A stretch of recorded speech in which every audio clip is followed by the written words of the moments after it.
Hey, Sox fans, welcome back. It's Hot Takes and Heaters.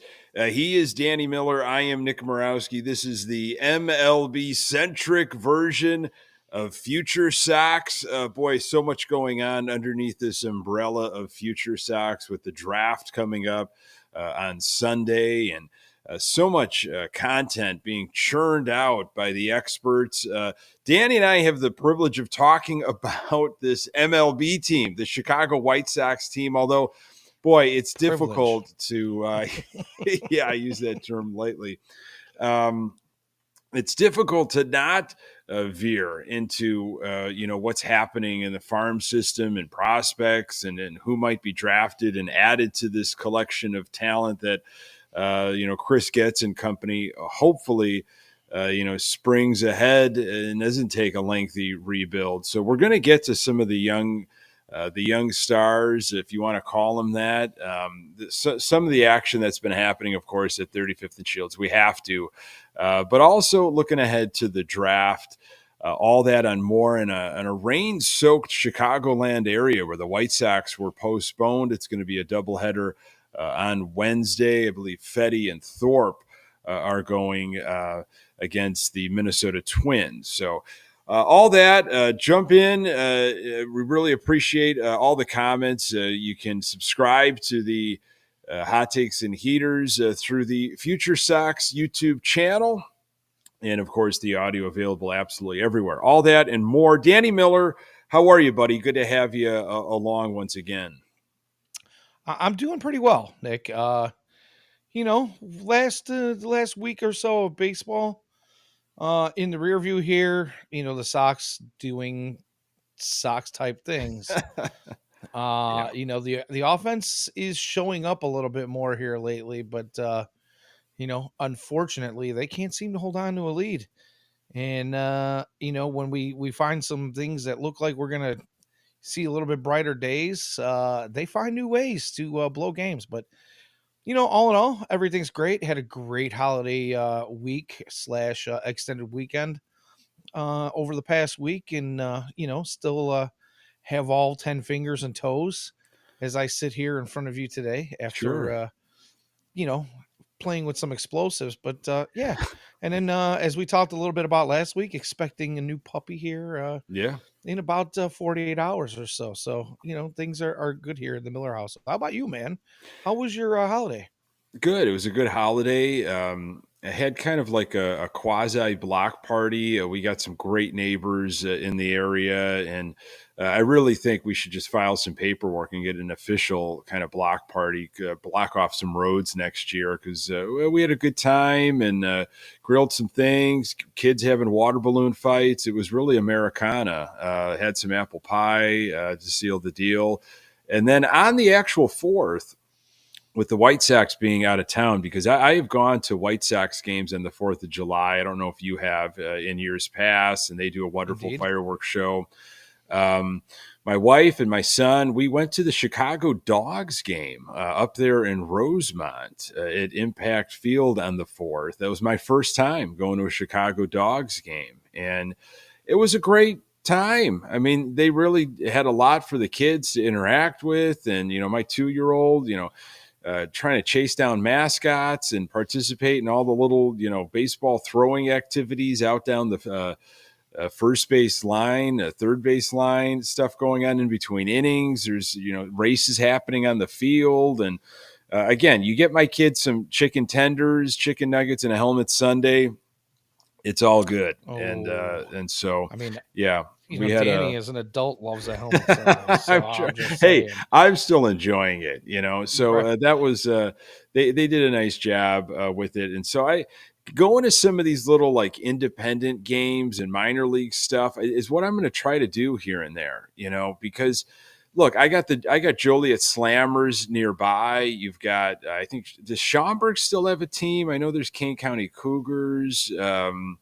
There was there a Windy City Thunderbolts? There's a lot. There's a lot in the area. They might as well just Yeah, take advantage of. wasn't it the Boomers that were out of I thought it Schaumburg? was the Schaumburg, and Indiana. I know has got some teams. So Yeah, a lot of minor league baseball in the area. I mean, you get the Northern Illinois League or whatever, or what is it? I don't even remember, but I mean, there's just a ton of minor league baseball Yeah. within, I would say, an hour or two of the Tickets Chicagoland are area. So cheap. Parking was $3. My kid doesn't know that. Although I told him we were going to go see, a baseball game, and he calls the White Sox the Go Go's. So he kept thinking we were going to go see the Go Go's, and so I had to go break White the Sox, news. baby. And exactly. So all in all, it was great. It was a great holiday weekend, and consumed a lot of White Sox baseball, unfortunately. And you're right, Danny. It's the same old stuff. Way back when we started this podcast, and you were probably talking about it. I know I was talking about it with Pat. You were kicking it around with Ian, I'm sure, and other Sox fans in your life. The starting pitching is like, well, maybe they could hang around. This White Sox starting pitching. It might surprise some people. Obviously, there's really only two that have been kind of clicking for us, as so many different moving parts have been coming in. But it was the bullpen that I personally, and I know that I'm not the only one. There were so many of us that looked at that bullpen and was like, where are you going to get the innings from? Who are these guys? How can Right. you rely at all on this bullpen? And of course, a ton was made about Michael Kopech moving to the bullpen. Not his decision, of course. Oh, watch out. He's going to have the velocity. He's going to be able to handle the sprint, not the marathon. And he has been, yeah, there you go, early in the show, and it's deserving because Kopech has been an absolute mess. You've watched it. We've all watched it recently. And it's just when he gets in the game, you just know it. I mean, I don't know if you can go onto some of these betting sites and you can live bet of when Kopech gets in the game, what can happen, if that's even a prop or available. But, he's now represented by Boras, I think, as of today, which he needs far more than Boras. But teams are interested, apparently. So I don't know. Where's your head at with Michael Kopech right now? Yeah. Oof. So, as you mentioned, following the news today with Michael joining the Boris's client list, it just makes you feel like, obviously he's got to do the best, for himself and his Sure. family and, his future. But as a White Sox fan, there's part of me that just says, well, any value that he did have, and a lot of us feel like, I mean, it's just dwindling by the moment. But, there's going to be some teams that may have been in on him before or willing to give him a shot that might be out now. There's a handful of baseball teams. The White Sox are not the only one. I know Sox fans like to feel like they're part of this exclusive club when it comes to that.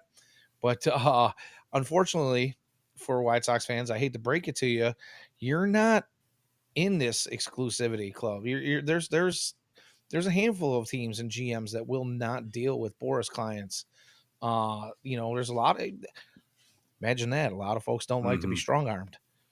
You know what I mean? But And he didn't have great success this past off season as he traditionally does. I mean, it was a bit of a clunker for Boris.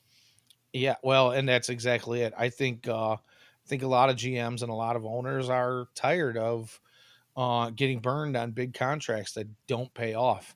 And we're seeing more and more of that. A lot of these mega deals that are happening, whether it's Boris or anybody else, but Boris has been a part of a lot of them. They just don't pay off in the long run.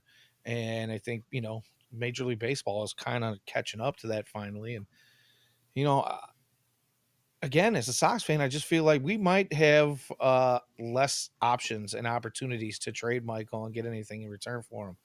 And that's outside of his, you know, a lackluster performance this season. So, yeah, it's another blow for us White Sox fans in an already bad season.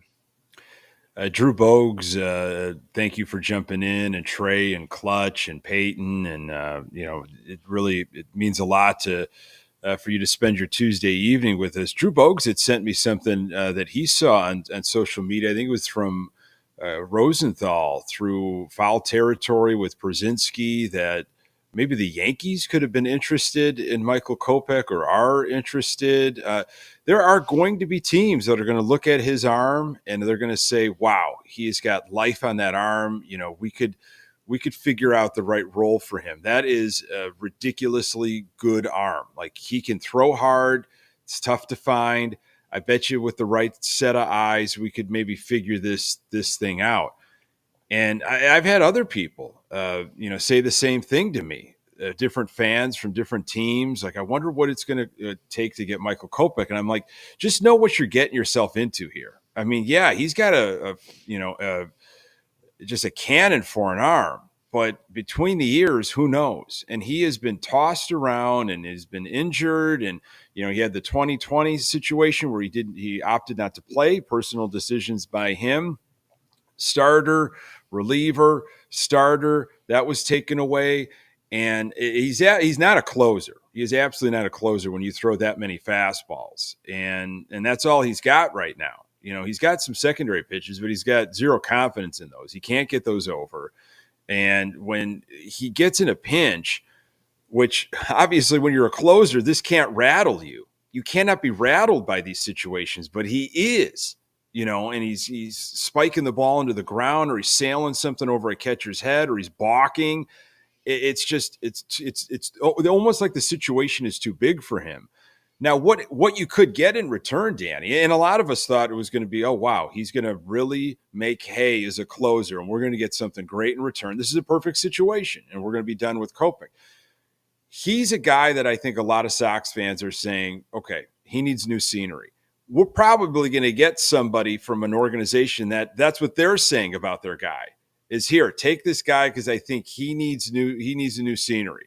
So it's this battle of these two guys that might need a new set of eyes or new scenery, and who turns out better, I don't know. No, and I mean, you might be hitting on something there, or whoever it was that suggested this to you, but Michael he's a conundrum because we've seen him perform in the past. Yeah. And, there was a really large portion of the fan base that thought he was a head case, and he's not doing much to, kind of poo poo that idea. He comes out and he throws hard. And I don't know how many times we've seen him in the ninth inning come out and just mow down the first two batters, right? And then maybe he loses the third batter. And if something bad happens at all, whether it's lets one pitch get away from him a little bit, or a weak rounder goes through, or something, minor happens, Yeah. and he just seems to fall off a cliff at that point. And like Ian says, he's a mystery wrapped in an enigma. And I mean, honestly, you have to be able to battle past those minor mistakes and continue to get outs when your team is counting on you. And this is a White Sox team that has had leads in the seventh inning or later. Like, I want to say it was like 17 or 18 or 19 times this season, and it was blown in the seventh inning or later. And if you have the right mental makeup to say, you know what, we made a little mistake, I just got to go out there and continue to pitch my game and get batters out, you might have some value to you. Unfortunately, he does not. He implodes after the smallest of mistakes. And honestly, maybe you're going to find an organization that thinks they can get into his head and fix that. The ability that he has in that arm and his physical attributes alone are enough to at least garner some interest from some other teams. I don't know what we're going to get for him in return. I'm not holding my breath on something huge, but if we get somebody back that might be another project and maybe needs that new change of scenery, I'm okay for giving that a shot. Does it burn you even more with the type of season Chris Sale is having? And I believe he's he's why are you going to ask me these questions? Look, I told you it was going to be a bit of an interview early program here, and I'm trying to get under your skin as I love to do. But you watch what Sale has been doing, and heater number two for Danny is that Miller. 2? No, is it 3? Okay, sorry. Sorry, I jumping the gun, man. I extrapolated, but uh, we have this Kopech situation of not only can he just, he can't figure it out. And this was the jewel, this and Makata, obviously for sale, that we'll forever talk about this probably. And Mankata, some news recently about he might be fast tracked. He'll have a little bit of a rehab and doing some DH, and he might be back sooner than rather than later. I don't care. All right, I'll just throw that one out there. I couldn't care less about Mankata, when he's going to come back, what he could possibly do. I don't see value in him, and I know he's not going to be wearing a White Sox uniform after this season. Kopech is so troubling to me. Because I do lean towards the pitching element in my fandom. I that's something that I like to watch and study, and I root for, just coming from that background. So you've got Kopech and you've got Mankata, these two guys that were in the package for Chris Sale. And Chris Sale has found second life or third life, however you want to call it, and is healthy and is pitching well for Atlanta. And we're spinning our tires, about to give up on the two guys that were brought back from Boston. Yeah, the when the trade happened, I think most folks kind of lauded Rick Hahn for what he was able to pull off there. Looking back at it now, I don't think anybody would have said anything bad about that trade. So, they always say hindsight is 2020, but man, I was ecstatic. I was happy. It hurts to see what Chris Sale has been able to do Sure. in the years since, and the minimal amount of value we've gotten out of the two, main guys in that trade. So it hurts. It hurts. And it really just makes you feel more like it just sucks to be a White Sox fan here lately. I don't know what to say. It just, I mean, there's just been a dark cloud over our heads for a long, long time. And there's obviously, you go down the rabbit hole and we always come out with the same situation.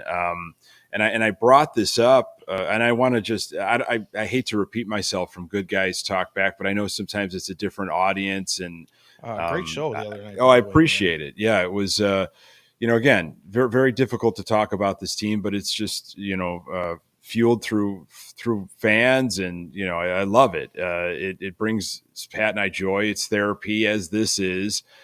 And I was watching this docu-series on the Peacock channel called Bronx Zoo, and it was really interesting, like a 4-part docu-series on the 1990 New York Yankees and the train wreck of a team that they were. Talent, organization, just the drama of players and the personalities, and they went through that and basically came out the other end towards the end of this docu-series. And this was before they hired George Costanza, right? Right, exactly. Secretary to the traveling secretary, or whatever, assistant to the traveling secretary. And, by the end of this program, you're talking about the dynasty, the New York Yankees dynasty. And in 1990, George Steinbrenner was pretty much banned from regular operations, suspended for like a year and a half, 2 years. And you watch the series, it'll all come clear. But the crux of it is he put in this guy, Gene Michael, as the new boss, as the person that's going to be making the decisions. So how does this team that's an absolute mess in 1990 get to where they are in 95, 96? And Gene Michael essentially is like, hey, we need to recognize talent. We needed to do a better job of scouting talent, retaining talent. Okay, not just trading away our prospects for 30-somethings that might give us a couple more years to chase something in the division, and this baseball lifer really set the groundwork, set the foundation. And I found a lot of similarities to where the White Sox are right now. Obviously, the Sox aren't going to spend Yankee money. Okay, that's the big asterisk. But I was waiting for that. Yeah, I mean, I was. No, absolutely. But this guy and Gene Michael, it's like, do we have the right person in charge in terms of Chris Getz? And I know you've spoke so highly of Shirley and where the Sox are right now. I think they do have to retain some talent. Yes. Prospects, let's gobble them up. That's kind of where we're at right now. We'll talk about it later in this episode in terms of what's new, who else could be on their way out, and where could they go. But I think you need to hold some stuff, and Crochet's the guy to me still. I mean, it's just he's going to the All-Star game. Congratulations to Crochet. What a journey he has had this season, from the doubters, from the naysayers, to not only wanting it, but absolutely showing up. And I get it, he's a huge asset, but boy, after watching some of that docuseries and just thinking a little bit more, it's like you gotta build around somebody, and I'd like it to be Crochet right now. Yeah, I'm with you. The biggest concern I think around Crochet is the fact that, after this season, he's got 2 seasons left. He's going to get paid in his Yes. arbitration years. He's probably going to get a bump. I would say it's going to be difficult for him to not get up around $10 million just in arbitration this year coming up. And if he continues to do what he does, he's probably going to get even more the following year. So you're already looking at, if you wanted to offer an extension, you probably have to, you probably got to offer him somewhere in the neighborhood of 25 million just to cover the 2 arbitration years he's got. And then extend him even beyond that is going to be extremely difficult, because somebody's going to pay him in in free agency. 2 years beyond now would give him, going on 3 years of really good pitching. And you know how that goes. Like, lefty Yep. that can throw hard and throw junk and with pinpoint control, leading, the leading, all of pitching in strikeouts. He's in the top 3 in like all of the big categories that you want to see. In the top 10 in every category, the ones in some of the peripherals. He's going to get paid. I just don't see any way the White Sox are going to be able to do that. They never spend big on starting pitching. They never have in the past. Well, that needs to change. That narrative absolutely change. has to change. That has to change. Unfortunately, you're going to need a death in the family for that to even be a possibility of happening. Jerry Reinsdorf just does not believe that pitchers are too volatile in his mind. We need he's not been afraid to kind of put it out there that he doesn't like to put somebody that has a position of so much volatility injury wise in a place of guaranteed dollars. If I had more time, and maybe I need to carve out time, I need to do a spoof of A Christmas Carol. And Ebenezer Scrooge will be played by Jerry Reinsdorf. And Jerry Reinsdorf in this spoof of A Christmas Carol. And if you're listening to this, you know that I've now patented this idea. So if somebody comes up with this idea, you know that I came up with it originally. And it would be a play, which would find a black box theater somewhere in Chicago or the suburbs to put it in. But Reinsdorf gets visited by 3 ghosts. Maybe one is Bill Vec. Maybe. No, you did not. And you did. And you went there. He's visited by 3 different ghosts, and they kind of change his mind about how to operate a baseball team and how he should be spending, and he can't take it with him. And if you spend, you'll get in return. And because I hate the fact that I have to root for a death. That I don't want to operate that way as a fan, but that is kind of the reality. So there has to be a change somehow within Reinsdorf, because I'm not asking for the Sox to spend stupidly, on Crochet or another arm, but I think you absolutely have to spend at the top of the free agency or invest in your own talent. And I want it to be pitching moving forward. Yeah. I won't disagree with you at all.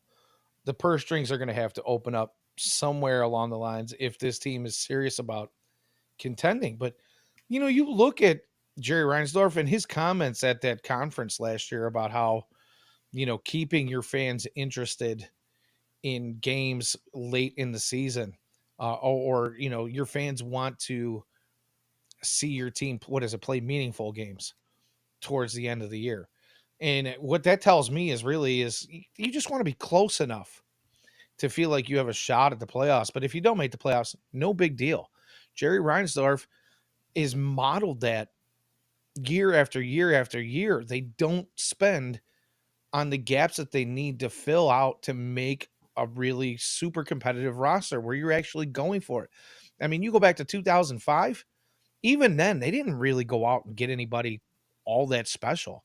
Yeah. It just happened to come together for them in any Was season where Carl there's a Everett team. was Carl Everett the an acquisition? I believe he was that season. He had multiple stints Jermaine Dye was an acquisition in that during that season. during the season. Jermaine Was Dye? it just No, before? that was the off season. Jermaine Dye was a get in the off season. I believe Carl Everett was during the season. Okay. No, maybe he wasn't. Jeff Blum. Maybe it was Jeff Jeff Blum. Jeff Jeff Blum Blum was the was only. midseason. Carl Yeah, Everett and I was mean acquired in two separate occasions, I thought. he He had was. multiple stints with the White He Sox. did. He Yeah. absolutely did. Yeah. No, Uh I but I'm get just where saying, you look at that. I mean, the payroll wasn't astronomical. They didn't go out and find some, really big name free agent to fill out the roster. You had Tadahito Oguchi who came over. It was in top 3 in every offensive category for a second baseman in the AL. He didn't get paid a fortune.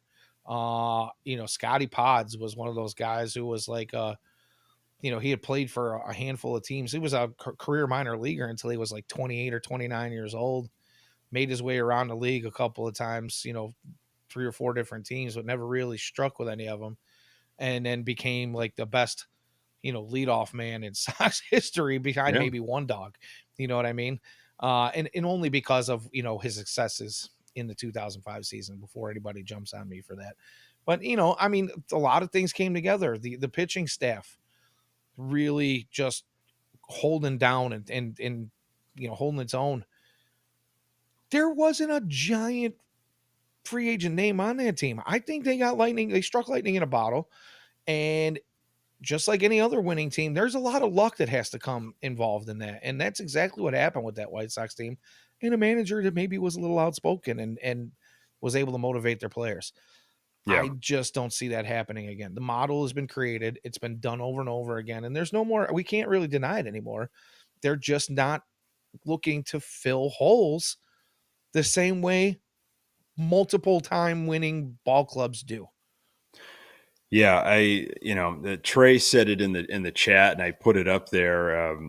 So if the Sox aren't going to spend, and Jerry's not going to cough over the money, and there isn't going to be an extension, and we know that there isn't going to be one, at the end of his contract, then there's really no debate.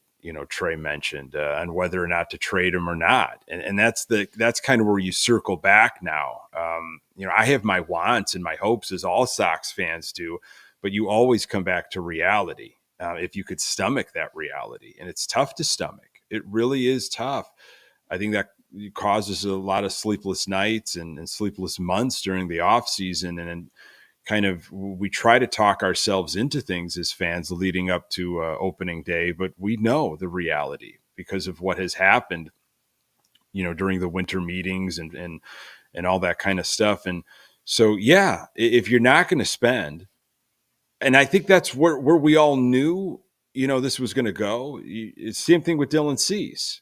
We knew that they weren't going to spend on the pitching eventually for Dylan Cease, so to retain him. So it was whether or not this was the right time. So is this the right time for Crochet? Could they get the package that they want? There are obviously teams right now that are inquiring, and there'll be more in a couple weeks that look around and say, wow, we're in a spot that we didn't think we were going to be in. Or is the off season, is the winter the best time? Is next season, next trade deadline the better time? I mean, do you have a thought or opinion on that, Danny?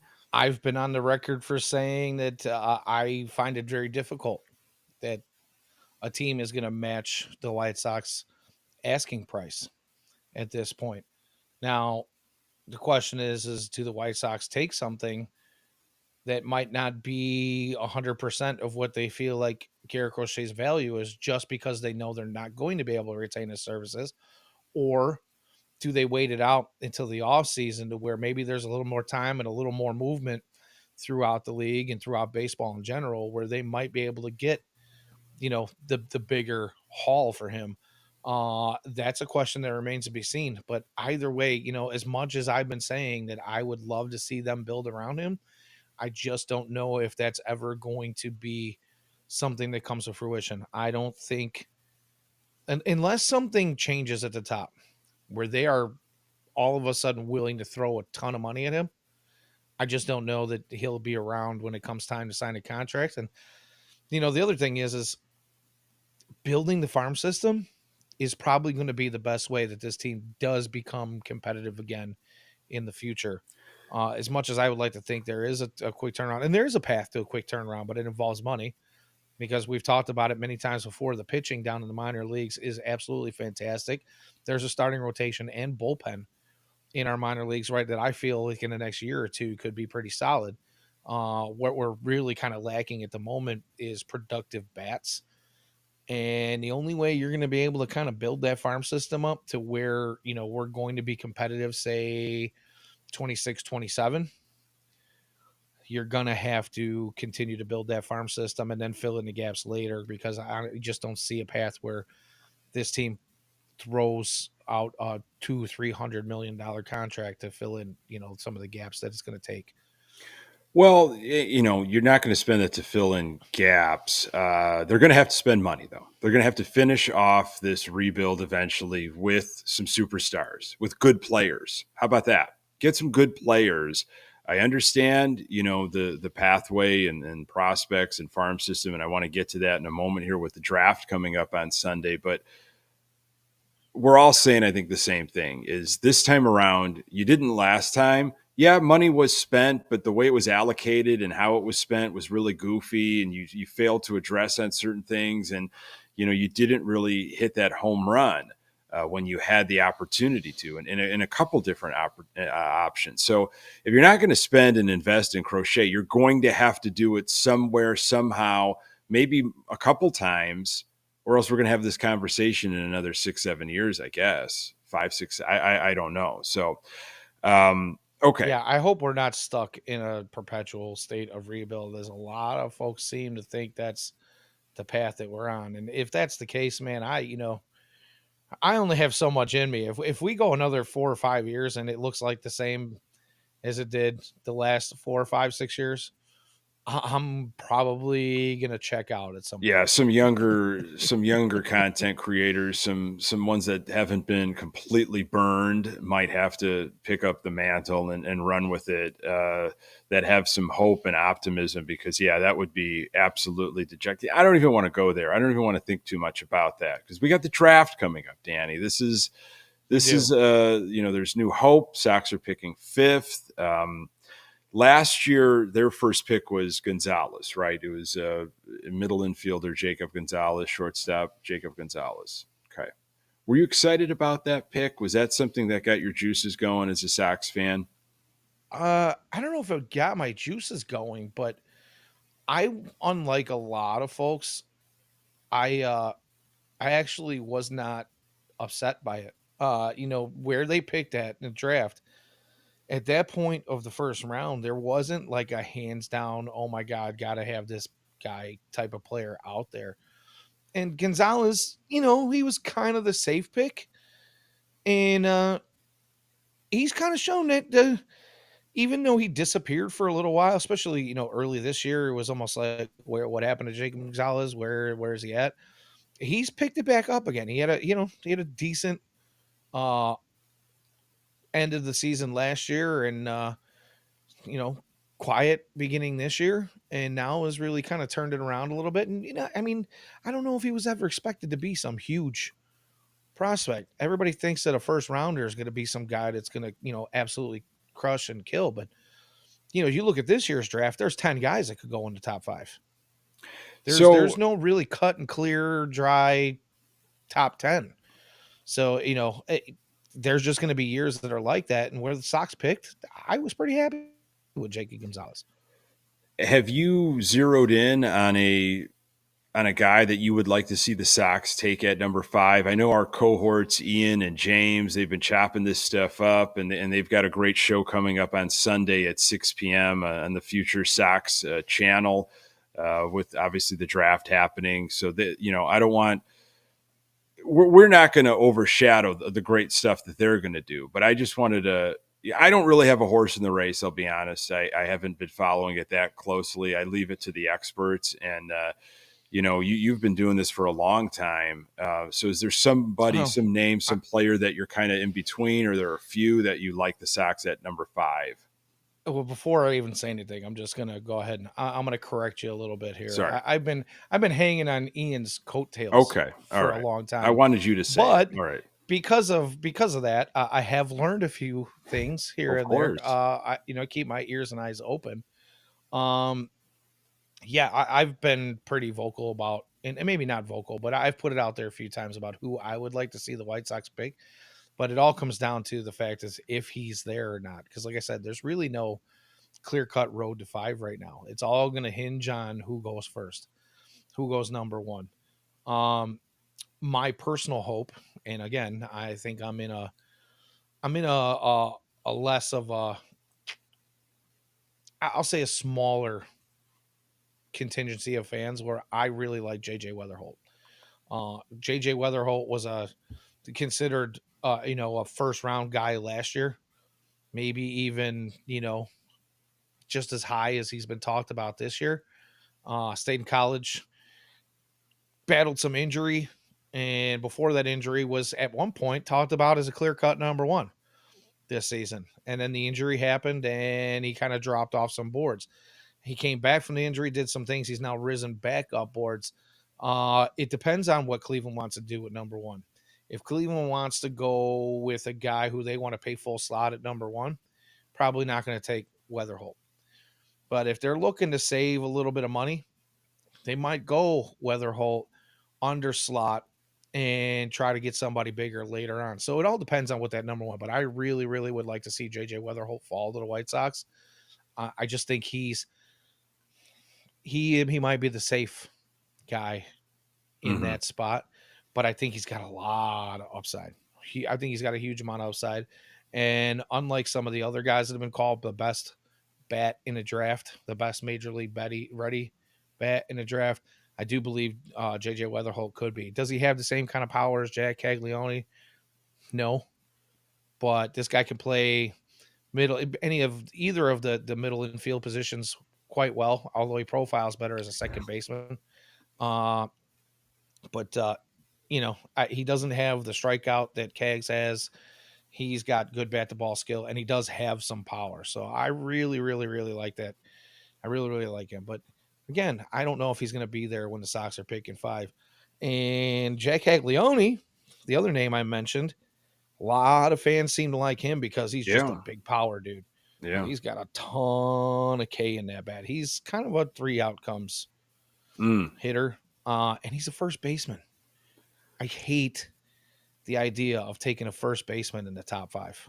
I just Okay. do. And I mean, if you Yeah. look at the last couple of first basemen the White Sox took in Burned. early We've been rounds, burned. you know, none of Yeah. them have been Frank Thomas, Paul Konerko, or Jose Abreu. So Yeah. I guess I worry, and thank you. I'm learning so much. Been with rubbing shoulders with the Future Sox folks and hearing from them, and I'm awe of the stuff that you guys were doing with White Sox Daily and what James Fox has been doing for so long. So this is your time to shine, and so I have the questions though because I'm trying to learn. I'm more concerned about the development. Whoever we take at 5, that's been my big problem. It's like we've had some high picks, or there's been guys that we have got that there was a lot of excitement over the years, over the last 6, 7, 8 years, and that just hasn't gone well at all. And maybe it was the scouting, maybe it was who had eyes on the talent, or maybe it was the development, who the Sox put in their path, and the way that they had their career go throughout the number system. 2. Maybe it was a little bit of everything. So, are you feeling better about now? Okay, whoever is drafted at 5, I think things are going to go a little bit better this time around in this rebuild with the eyes and who's involved in the development in the system. Yeah, I kind of do actually. Just looking at the drafts from 2020 and beyond. And 2020 was a weird year. We could probably just throw 2020 away, not just in baseball, but in life in general. But that was the first Mike Shirley draft. And I'm not sure he was even in full Mike Shirley mode at that point because he'd only gotten a job in like November of 2019, if I'm not mistaken. So, really beyond, let's look at like 21 and beyond. And I just feel like the draft classes have been so much better than they had in the past before him. And I do believe a lot of that has to do with just talent evaluation. The White Sox are able to evaluate guys who maybe don't need a ton of development. They just need some tweaks and maybe a little encouragement.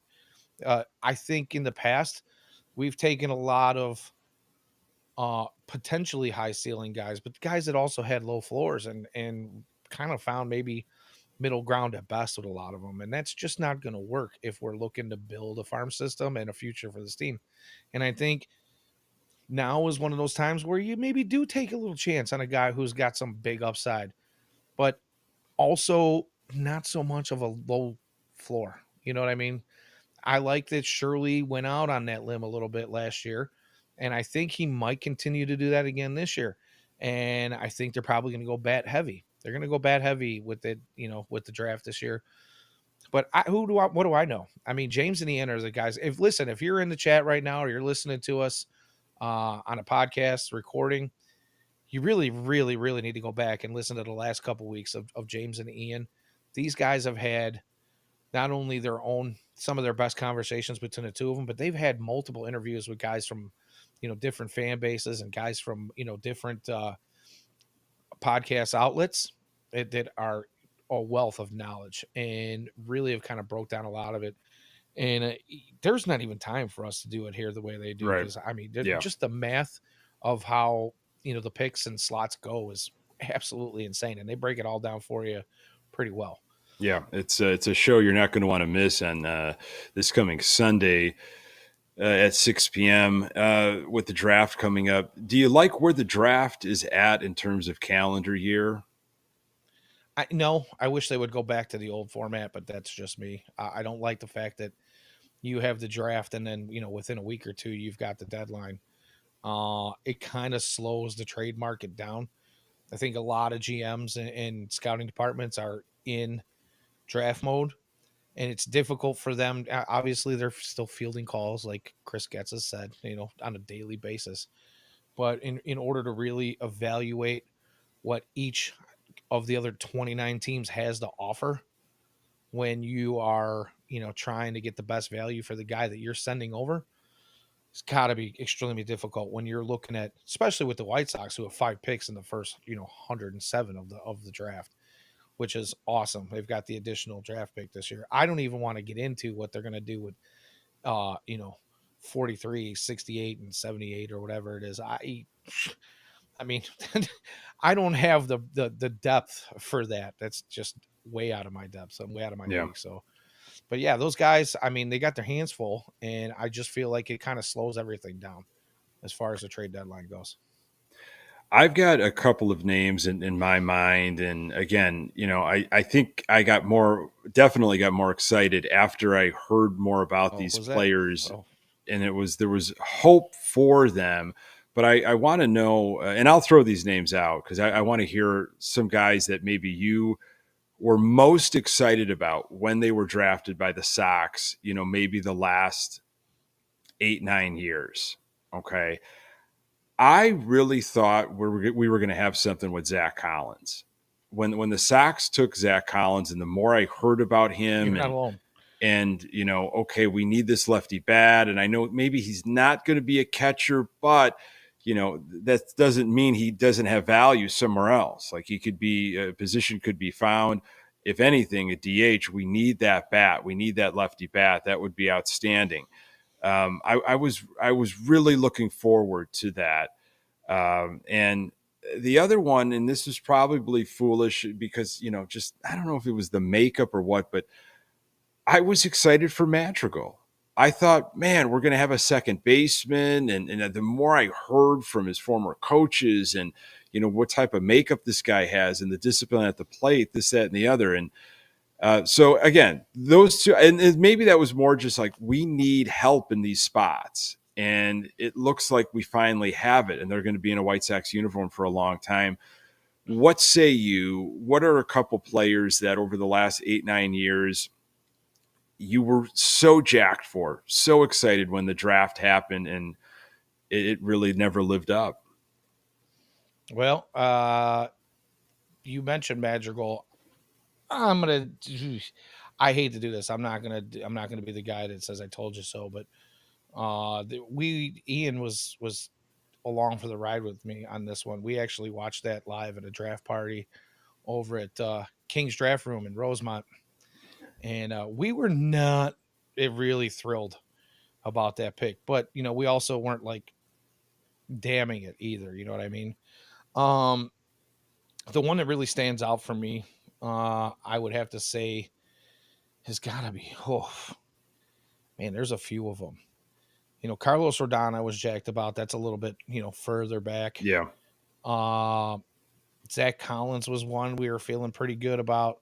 Vaughn was mentioned in the chat, which, yeah, I absolutely can agree on. Vaughn, I thought that was a great pick. If aside from the fact that he wasn't the typical size of a first baseman, the way they talked about his bat, Yes. out of college, Yeah. I thought was really going to be awesome. But there was always the question of his size. Zach Birdie. Yes. Oh, I was going to say that name too. Is the guy that, man. I mean, when you talk about White Sox drafts, was just a fail. And just a hard fail. And nobody saw it coming. But I mean, we've had so many picks. Guys, it doesn't necessarily have to be in the first round. We had guys in the first, second, we thought were going to be somebody and just weren't. It's so many. And times. you could play it's that hard game. To throw names out there on that. Dan, you could play that game with prospects too. The amount of guys that we got back from teams when we were selling off in 2017 and 2018, guys we got back from the Yankees for, Todd Frazier and others, guys that, and we're thinking, oh, wow, look what we're getting back here.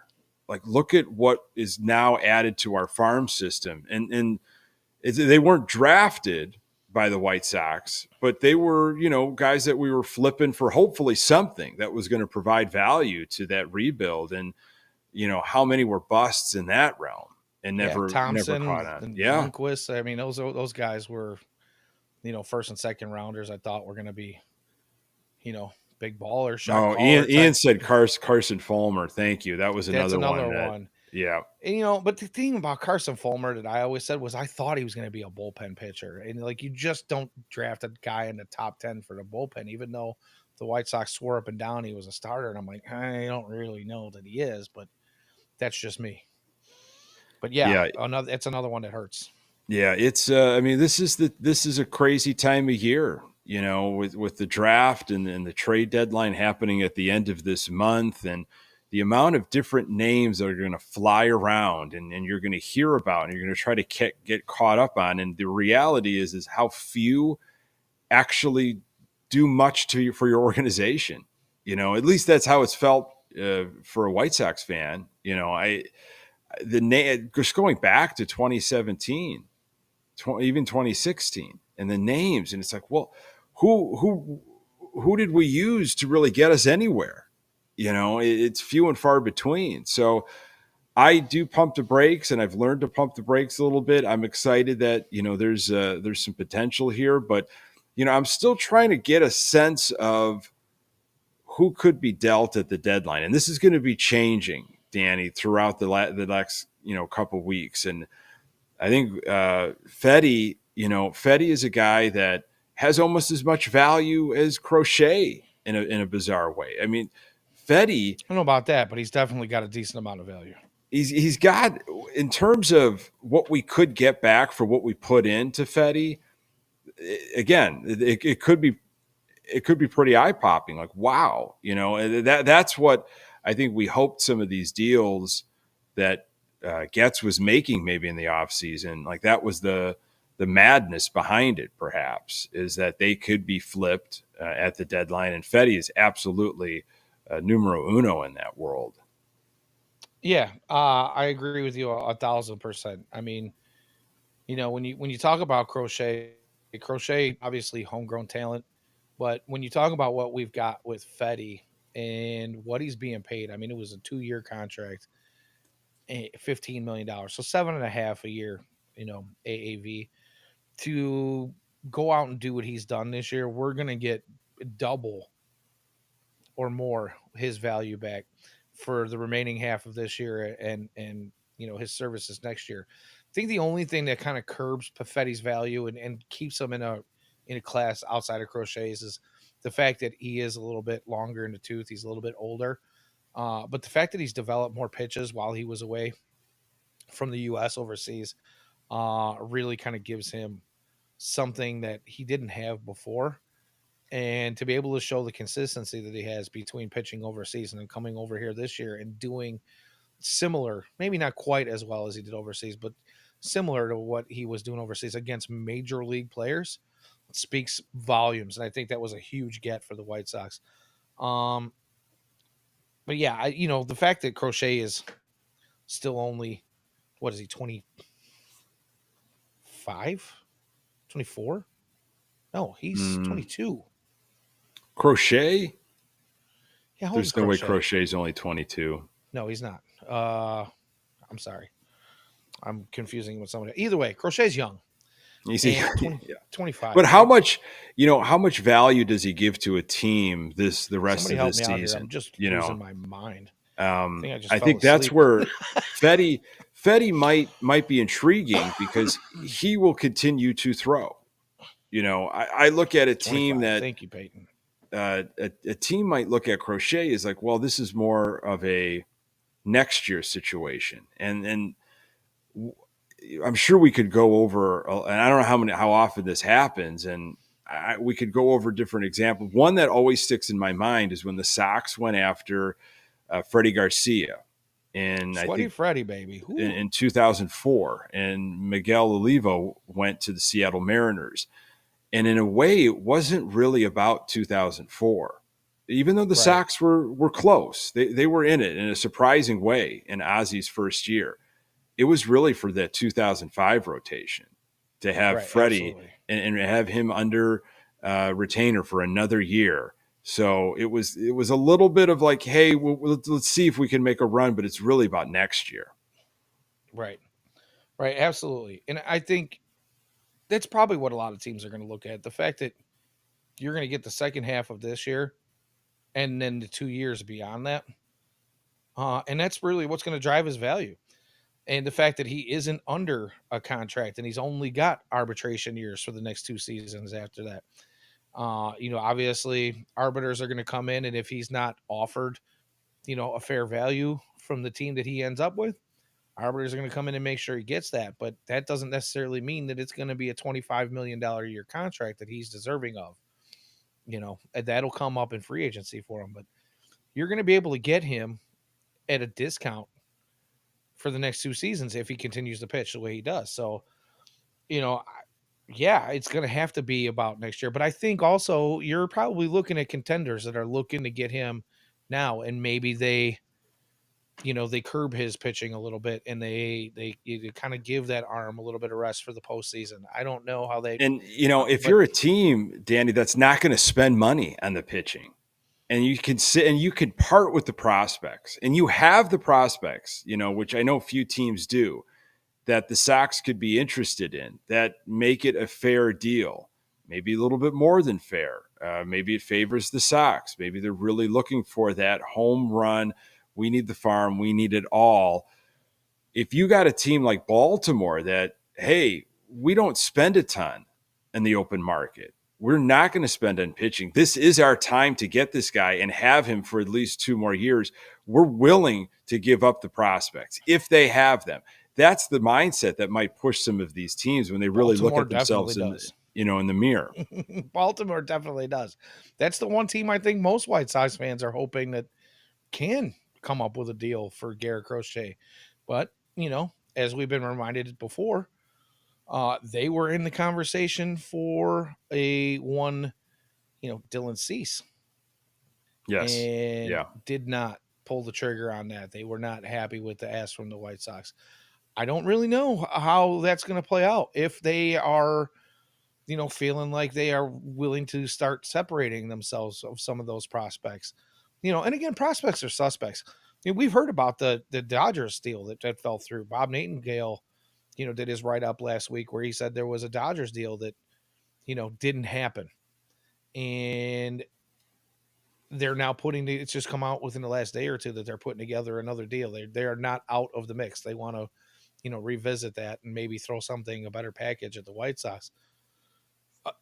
It's hard to say though. The return that we got from the last deal we did with the Dodgers was Jordan Leisure and Nick Nastrini, if I'm not mistaken. And Mm. both of those guys have seen their fair share of struggles this year. Yeah. Are they young? Can it be fixed? Sure. But on the surface, right now, immediate impact, not looking the greatest. So it was not in that Minnesota opener. Jordan Leisure just coming back up. That was rough. That was rough to watch.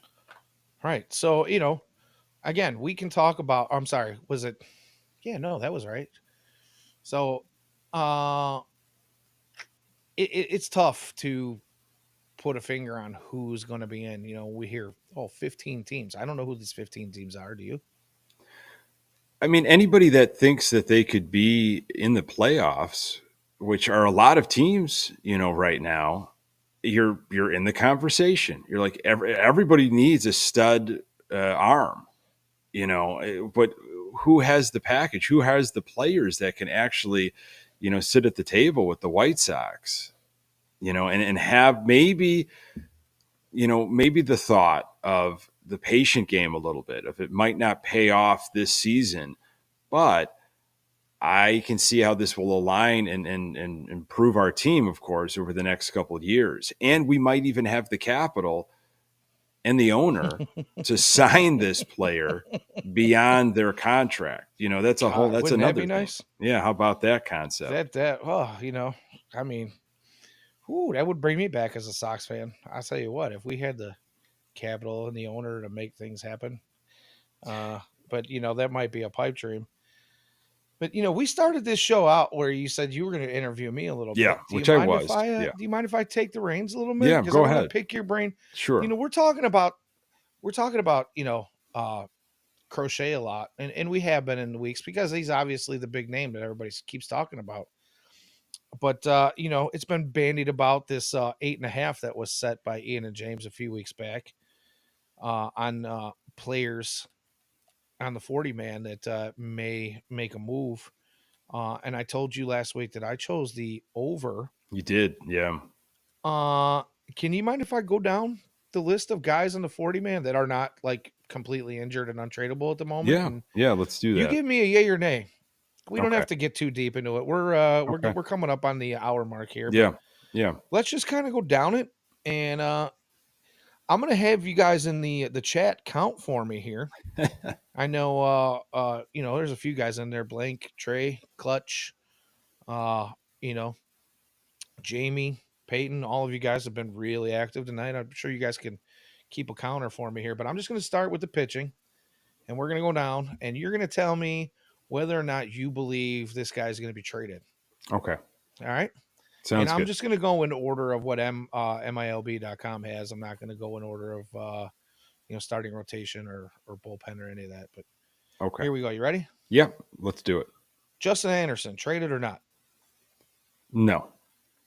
No. Okay. Nobody Tanner wants Banks. him. Yes. Yes. Tanner Banks, traded or not. So that's one. Prelander Baroa is in the minors, and I do not believe he's going anywhere. I don't think the Sox want to trade him. No. John Brabia, yes or no? Yes. All right. 2. Jonathan Cannon, not going anywhere. No. Clev. No. I gotta ask. He's on the IL. He's making his rehab starts here coming up shortly. I hope he just gets DFA'd. Nobody wants him. No one should want him. No. We all know the answer to that, but I threw it out there anyway. Garrett Crochet, is he here at the deadline or no? He stays. after the I think Okay. Crochet stays, and they deal with it in the wintertime, honestly.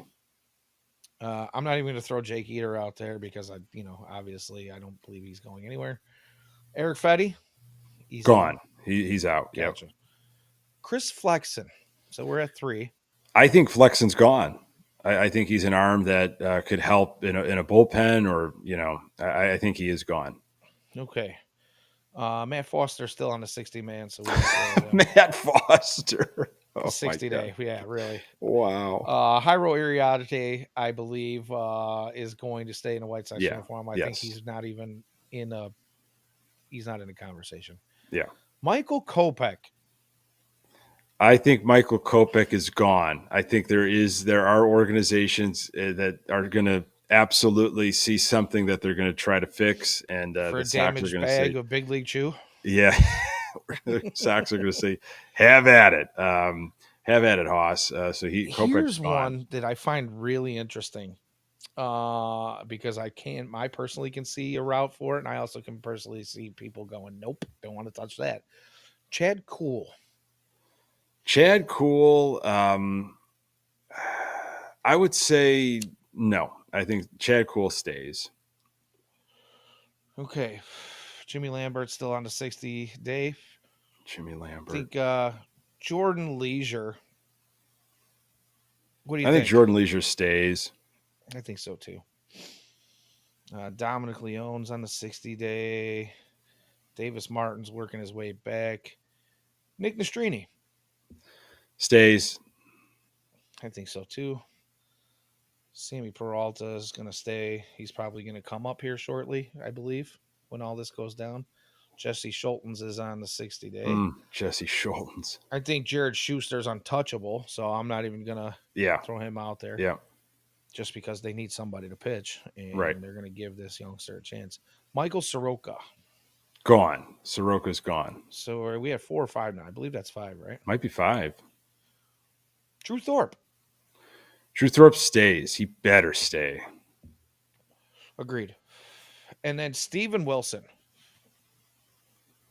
Stever. I think it's a no-brainer. Yeah, I think Steven Wilson's a no-brainer. I think he's gone. He's been one of the most reliable arms in the bullpen. Yeah, they wanted to see Leisure, I guess, as part of the plan, and this is how they do things. But yeah, I think Wilson will find a home. I believe so too. All right, so we're at 6. Wow. All right, we're gonna go down the line of catchers here. There's, I don't know how there's 4 on here, but Max Stassi they say is on the 60 man, even though he's been released. 60 day. I'm sorry. Corey Lee. Here He stays. He stays. See, I'm on the other side of the fence. I think there's a market for trade for him. Wow. And Chucky Robinson has been moved up to the 40 man here a couple weeks ago. So Martin Maldonado. Nobody's touching that, right? Nobody is going to touch it. I mean, maybe he's a DFA guy, and just we cut bait, just to lighten the load. But nobody wants that. You don't think there's another organization out there that thinks he can fix some of their young pitching? Oh, like the White Sox did. You know what? Hopefully, it's at the same organization that thinks they can fix Kopech, because I'd really question their organization. So valuable to our young pitching staff. Yeah. Chucky Robinson. I say he stays. Yeah, he's going to be. As a matter of fact, I think he's going to be on the team before the season's over. All right. Max Stassi's been released.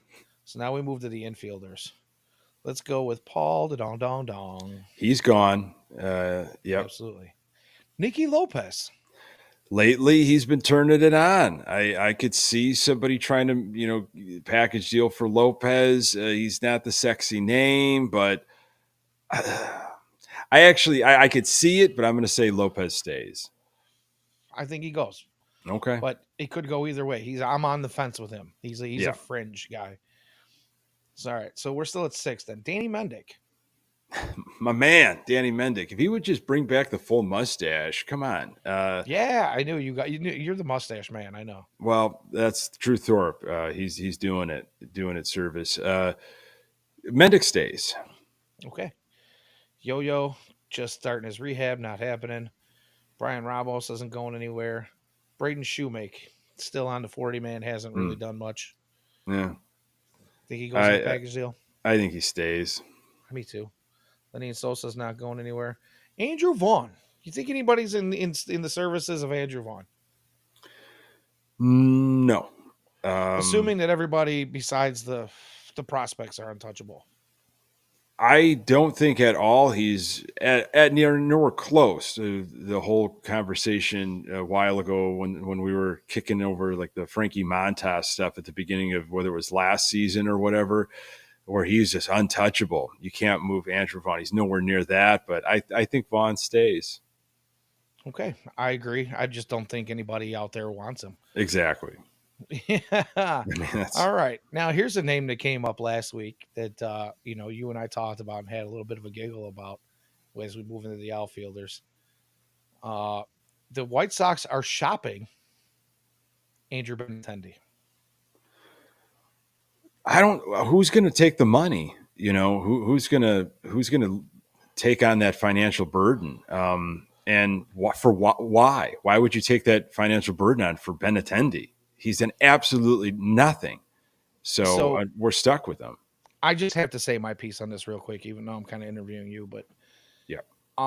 the only way I see Andrew Benintendi going anywhere is if the White Sox eat a very large chunk of his remaining contract and try to just get some of his money off the books and maybe package him with somebody else to a team that might be looking for a fourth outfielder or has an outfield that's a little dinged up. But in Your all honest outfield, reality, your outfield has to be in the hospital. Like your entire outfield has to be.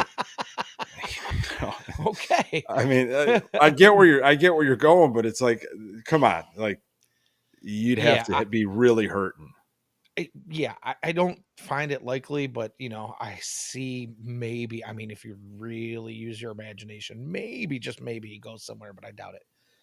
Oscar Colas, since Pedro and the rest of the White Sox organization seem unlikely to want to give him any sort of real playing time. I think they keep him, and then maybe the next manager after Griffol's gone after this year, maybe they reevaluate that. Okay. Zach DeLoach, in his very limited time at the MLB level, do you feel like he showed anybody anything? No, I think he I don't stays. think so either. Dominic Fletcher. Mm, limited. I mean, small sample sizes. I don't think there's enough out there, so I would say he stays. Yeah, me too. And he's been maybe only lightly and slightly, but he's been dinged up a little bit this year. Corey Julks. Do you think there's a team that could use his Possibly, services? possibly. I mean, I know there's some teams out there that need some outfield help. I don't want to jump the gun because there's another name that I think is far more attractive than Jolks, but I could see Jolks, of course, being packaged up.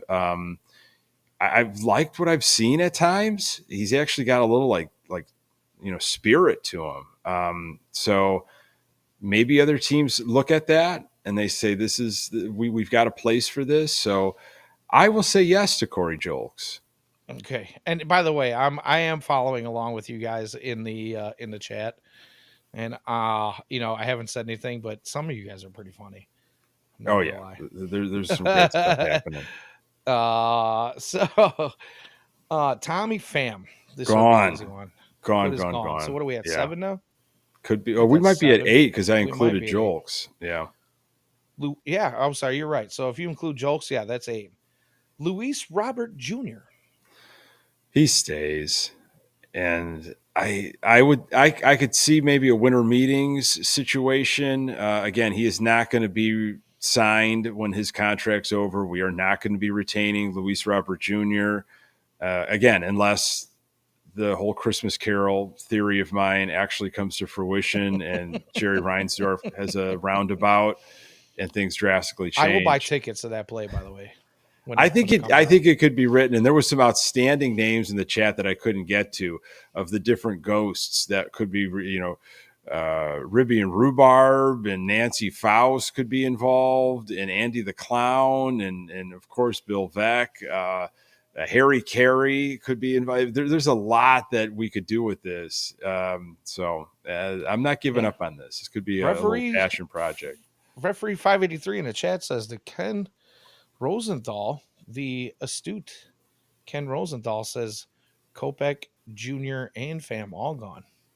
Hmm. So on foul territory here. So yeah, we'll see. Wow.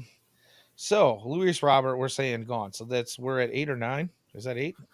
I'm sorry, you say he stays. I think he So we're stays right fam, now. we're at 8. Yeah. Gavin Sheets, do you see a place where he might be a fourth outfielder I or a do. backup I first not as baseman an for outfielder, somebody? but I see somebody. DH, Yeah, DH, some lefty power maybe down the stretch with the hopes bench that. player for a contender?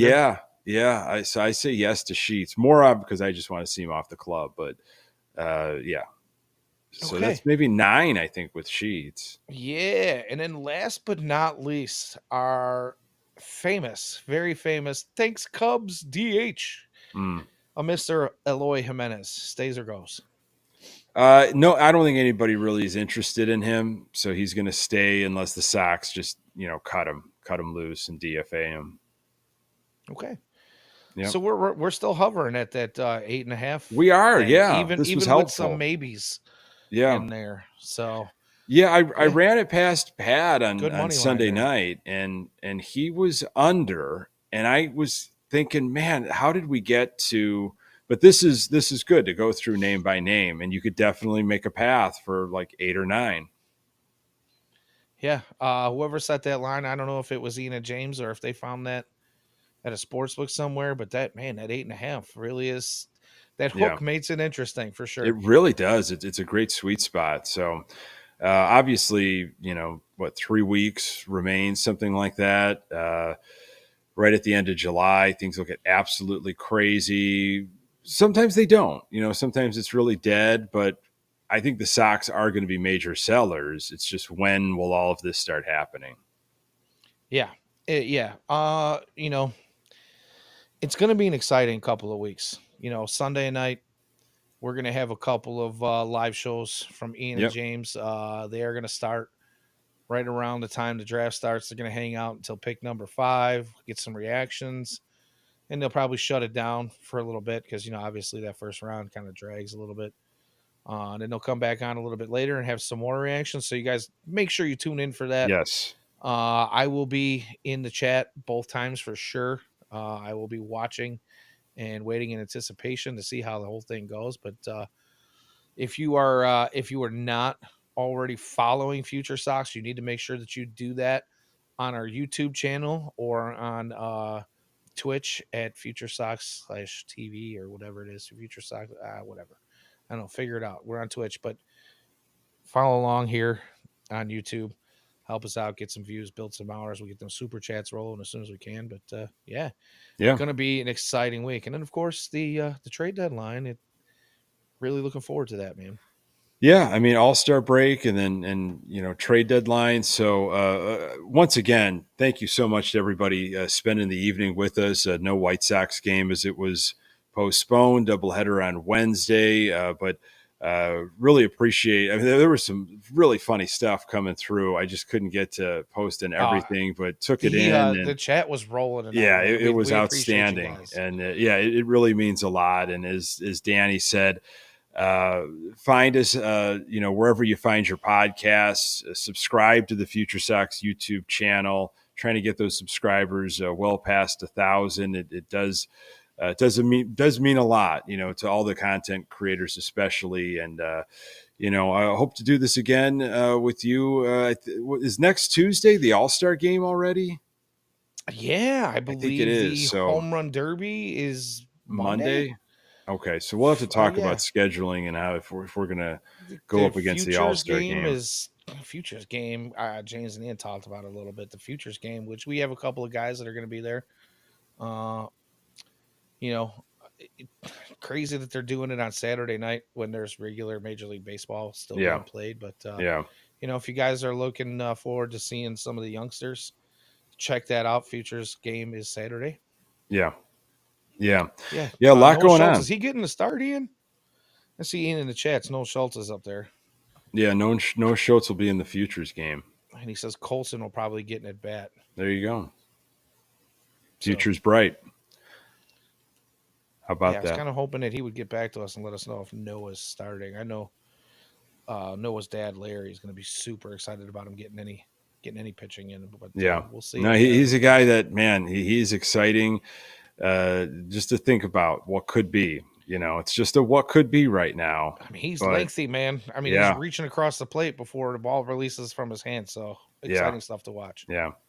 Well, Danny, always a good time, buddy. Thank you so much. Yeah, thanks for hanging out. I know we went a little bit longer than normal, but I really wanted to pick your brain a little bit. No, that And, was great. I know we did it quick, but we needed to run down those names. Yeah, it was helpful to go line by line with that and see the And path. So one last thing I want to answer in the chat here is I did catch the street race here in Chicago. I thought that number 34 White Sox car was pretty sharp, even though I'm not a huge fan of the driver. I'm a Chase Elliott guy myself, but yeah, good times. I know not a bunch of NASCAR fans here in Chicago, but to see the city in that backdrop, even in the rain, pretty fantastic in my opinion. yeah, yeah. Is you're the one to talk to? Is this the only street series that goes on, or are there other cities that they're trying this out at? Well, so I believe it was a 3-year contract here in Chicago. So I believe we have one more next year. And then NASCAR is probably looking to move on. I see. But I'm not sure. There are some road courses that they've had, but those are mostly established road courses, places like Watkins Glen and things of that nature. But yeah, I would like to see NASCAR continue to do that, whether it's here or somewhere else. It's just a really cool backdrop to have all those buildings, and Yeah. it's kind of more of like a Formula One Indy Mm-hmm. kart type deal where they've been doing that in Monaco and other places across the world. So cool to Yeah. see. Absolutely. Well, thanks again, everybody, jumping in. This is Hot Takes and Heaters, the MLB centric portion of Future Sox. He's Danny Miller. You can find him at Danny Miller FS. I am Nick Murawski at Nick_GGTB and the old Twitter X. Until next time, go Sox.